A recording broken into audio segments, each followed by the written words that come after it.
함께 보실 말씀 로마서 5장 9절부터 11절까지 우리 한 목소리로 같이 읽겠습니다. 시작. 그러면 이제 우리가 그의 피로 말미암아 의롭다 하심을 받았으니 더 그로 말미암아 진노하심에서 구원을 받을 것이니 곧 우리가 원수 되었을 때에 그의 아들의 죽으심으로 말미암아 하나님과 화목하게 되었은즉 화목하게 된 자로서는 더 그의 살아나심으로 말미암아 구원을 받을 것이라.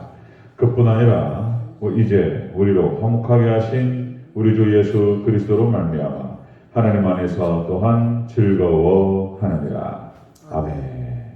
네, 인사합니다. 오직 예수님, 예수님의 은혜와 평강이 넘치시기를 축원합니다. 아멘.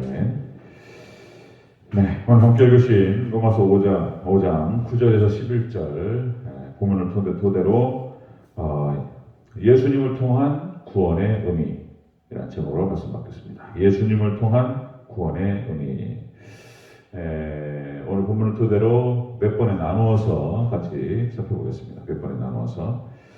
자, 우리가 어저께 예수님의 죽으심의 의미라는 제목으로 말씀 나눴는데요. 예수님의 죽으심은 하나님께서 우리에 대한 그 사랑을 확정하신 것이다. 예수님께서 십자가상에서 죽으심으로 말미암아서 목숨 바쳐서 우리를 사랑하셨다라고 하는 것을 보여주신 것이다. 그때 우리의 모습은 경건하지 않은 상태에 있었고 불경한 상태, 그리고 죄인된 상태에 있었다. 그럼에도 불구하고 예수님께서 하나님이 직접적으로 우리를 대신해서 죽어주심으로 말미암아서 우리를 구원하시기 위해서 그렇게 해서 하나님께서 우리에 대한 하나님 사랑을 확정하신 것이다. 그것이 예수님의 죽으심의 의미다. 자, 오늘 본문을 토대로 예수님의 구원이 뭐냐?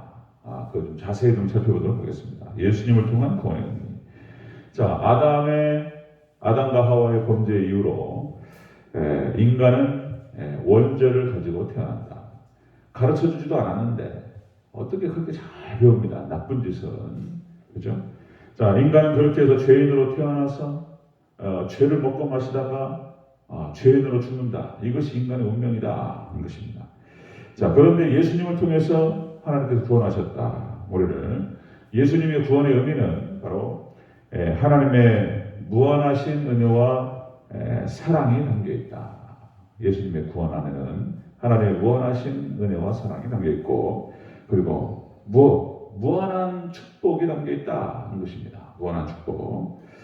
자, 그것이 이제 예수님을 통한 구원이 어떻게 무엇으로 이루어지는지 자세히 또 얘기를 나눠보도록 하겠습니다. 자, 예수님을 통한 구원의 의미 첫 번째로 그의 피로 말미암아 구원을 얻게 된 것이다. 예수님의 피로 말미암아 구원을 얻은 것이다. 자, 9절 초반부를 같이 읽겠습니다. 9절 초반부 시작. 그러면 이제 우리가 그의 피로 말미암아 의롭다 하심을 받았으니. 아멘. 그의 피로 말미암아서 의롭다 하심을 받았다. 자, 예수님을 통한 구원은 예수님의 피로, 자, 십자가 피로 구원을 받은 것이다. 이 피라고 하는 것을 원어의 뜻을 보니까 생명이라는 뜻이 있습니다. 생명. 예수님의 생명값으로 받은 것이다. 그 구원이. 자, 여러분들 6월절 어린 양의 피를 통해서 자, 유대인들이 출애굽하기 전에 죽음의 사자가 거기를 지나가게 됩니다. 어린 양이 대신 죽어서 그 피를 문 인방과 문 설주의 바로보를 통해서 그것을 보고 이스라엘 백성들이 그 피를 확인한 죽음의 사자, 하나님께서 역사하시는 건데 거기는 지나가게 되는 것입니다. 자, 아담이 선악과를 따먹고 하나님을 대적했습니다. 그래서 하나님께서 말씀하셨던 이 선악과를 먹으면 반드시 죽으리라. 그 말씀에 대한 하나님의 성취라고 그랬죠. 자, 그래서 로마서 3장 25절 이 예수님을 하나님이 그의 피로 인하여 믿음으로 말미암아 화목제물로 삼으셨다. 하나님께서 예수님을 화목제물로 삼으셨다. 자, 히브리서 9장 22절 말씀에 히브리서 9장 22절 율법을 쫓아 그의 거의 모든 물건이 피로써 정결하게 되나니 피 흘림이 없은즉 사함이 없으리라. 이 피라고 하는 것, 그러니까 다 죽어야 되는 거예요. 죄로 말미암아서. 그런데 예수님께서 대신 죽어주심으로 말미암아서 예수님의 피로, 예수님의 생명으로 사함을 받았다. 자, 그렇게 해서 구약 성경에 나타나는 모든 사건과 사고, 그 다음에 인물, 그리고 무슨 심지어는 기후, 그 다음에 역사, 구약 성경에 나타나는 모든 것들이 예수님을 상징하고 있고 예수님을 가리키고 있다는 것입니다. 자, 바로 예수님께서 바로 구약의 모든 사건과 사고와 모든 인물과 배경과 모든 것들의 실체가 된다는 것입니다. 자, 이렇게 해서 예수님을 통한 구원은 무슨 의미가 있느냐? 예수님의 생명값이라는 것입니다. 생명값으로 우리가 구원을 얻은 것이다. 자, 두 번째 보겠습니다. 예수님을 통한 구원은 어떤 것이냐? 구원의 의미. 두 번째, 의롭다 하심을 받게 된 것이다. 구원은. 자, 다시 한번 구절을 초반부 읽겠습니다. 시작. 그러면 이제 우리가 그의 피로 말미암아 의롭다 하심을 받았으니. 아멘. 예수님의 구원의 의미는 바로 의롭다라고 의롭다 하심을 받게 된 것이다. 칭의죠, 칭의. 의롭다 하심을 받은 거예요. 그러니까 아직 의롭게 된 건 아니에요. 완벽하게 거룩한 백성이 아닌데도 불구하고 의롭다라고 그냥 칭하시는 거예요. 의롭지 않은데 하나님께서 그렇게 의롭다라고 칭하시는 것이다.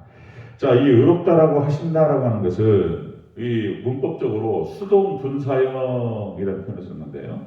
이 수동분사형이라고 하는 것이 한번 의롭게 된 상태에서 계속 진행되는 것입니다. 계속 진행되는 것이다.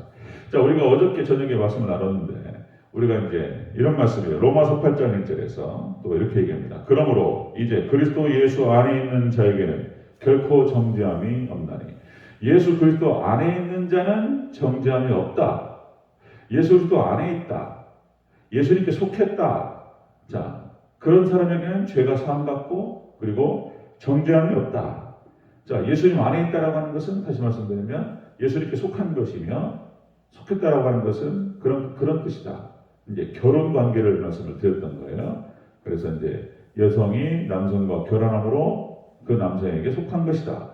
우리가 예수님과 결혼함을 통해서 우리가 예수님께 속하게 됩니다. 그래서 그리스도인이 되고 성도 바뀌고 신분이 바뀐다. 그래서 왕자하고 결혼한 여자는 왕과 결혼한 여자는 왕비가 되는 거예요. 우리가 예수님께 속하고 예수님께 연합됨을 통해서 우리가 우리 신분 자체가 완전히 그냥 바뀌어버리는 것입니다. 여러분 그런 은혜가 있기를 주의 이름으로 축원합니다. 예수님께 속하는 거예요. 자, 그래서 우리의 모든 죄악과 우리의 불의가 예수님께서 대신 지심으로 말미암아서 지속적으로 그냥 한 번 딱 결혼함을 통해서 끝까지 가버리는 거예요. 그냥. 그런 뜻을 갖고 있다는 것입니다. 예수님을 통한 구원은 대체 무엇이냐? 그것은 예수님 십자가의 피로 구원받은 것이며 그리고 의롭다라고 칭함을 받은 것이다. 예수님 구원은. 자, 그 다음에 세 번째가요. 예수님을 통한 구원은 진노하심에서 구원을 받게 된 것이다. 하나님의 진노하심에서부터 9절 전체적으로 같이 읽겠습니다. 9절 시작. 그러면 이제 우리가 그의 피로 말미암아 의롭다 하심을 받았으니 또 그로 말미암아 진노하심에서 구원을 받을 것이니. 아멘. 자, 예수님을 통한 구원은 그렇게 하나님의 진노하심에서부터 벗어나는 거예요. 네, 그 구원은 그런 것이다. 이 진노하심이라고 하는 것은 하나님의 징계라는 뜻이 있고요. 그 다음에 심판이라는 뜻이 있습니다. 하나님께서 죄악에 대한 하나님의 감정과 태도, 행동이 진노 형태로 나타납니다. 아담과 하와가 하나님께서 먹지 말라고 말씀하셨던 선악과를 먹음을 통해서 하나님의 진노를 샀어요. 그죠? 자, 죄를 짓고 악인이 되면 하나님께서 거기에 대해서 책임을 물으셔요. 다윗이 밧세바를 간통하고 그리고 그의 남편 우리아를 죽였다. 이런 다윗의 행동에 하나님 진노하시는 거예요. 한 사람의 인생을 망쳤어요. 그냥 넘어갈 수가 없잖아요. 하나님의 진노가 심판이 임하는 것입니다. 구약의 이스라엘 백성들이 철저히 하나님을 대적했습니다. 하나님을 떠나고 신약의 유대인들이 그렇게 하나님을 대적했고 예수님은 십자가 못 박았습니다. 그리고 끝까지 예수님을 거부하고 있고 지금까지도 거부하고 있습니다. 거기에 대한 하나님의 태도는 진노인 거예요. 진노. 자, 에레미야서 30장 23절에서 이렇게 나타납니다. 에레미야서 30장 23절. 보라, 여호와의 노여움이 일어나 폭풍과 회오리 바람처럼 악인의 머리 위에서 회오리 칠 것이다. 범죄하게 되고 하나님을 떠나고 그리고 악한 죄악들을 저질러요. 하나님께서 회오리 바람처럼 그들의 머리 위에 서 임하게 될 것이다. 하나님 심판인 것입니다. 심판. 자, 예수님을 통한 구원은 무엇을 의미하느냐? 이 진노에서부터 벗어나는 거예요. 이 진노로부터 우리가 구원받을 줄로 믿습니다. 자, 그런 거예요. 악인은 반드시 심판을 받게 됩니다. 그 악을 행한 죄악에 대해서는 반드시 대가를 지불하게 될 것이다. 그런 것이죠. 자, 그런데 중요한 것은 바로 예수님께서 그 죄를 대신해서 모든 심판을 받아주셨어요. 그것을 의미한다. 그래서 예수님과 연합된 자는 예수님께 대한 믿음과 순종으로 연합된 자는 이 진노, 하나님 심판에서 벗어나게 될 것이다. 이 진노에서부터 벗어날 뿐만 아니라 다시 우리가 이제 또 내일 모레 이렇게 또 자세히 보겠지만 이 진노에서부터 심판에서부터 벗어나는 뿐만 아니라 하나님의 천국으로 우리를 인도하는 것이 바로 예수님을 통한 구원이 되겠습니다. 아멘. 그러니까 여기서 끝나는 벗어나는 것뿐만 아니고 천국 가버려 그냥. 이게 예수님을 통한 구원을 의미한다. 그래서 이것이 바로 복음인 것입니다. 복음의 핵심. 자, 예수님을 통한 구원의 의미가 무엇이냐? 바로 예수님의 십자가의 피로 구원을 받은 것이다. 예수님의 생명값을 지불하고 우리의 생명을 사신 것이다. 그리고 두 번째, 그렇게 해서 우리를 의롭다라고 칭하시는 것이 구원이다. 그리고 세 번째, 하나님의 진노와 심판에서부터 벗어나는 것뿐만 아니라 천국을 허락하시는 것이 바로 구원이다. 예수님을 통한 구원. 예수님을 통한 구원. 온전히 예수님을 믿고 순종하고 예수님과 연합됨으로 말미암아서 그 구원이 여러분들의 것이 되기를 주의 이름으로 축원합니다. 아멘. 기도하겠습니다.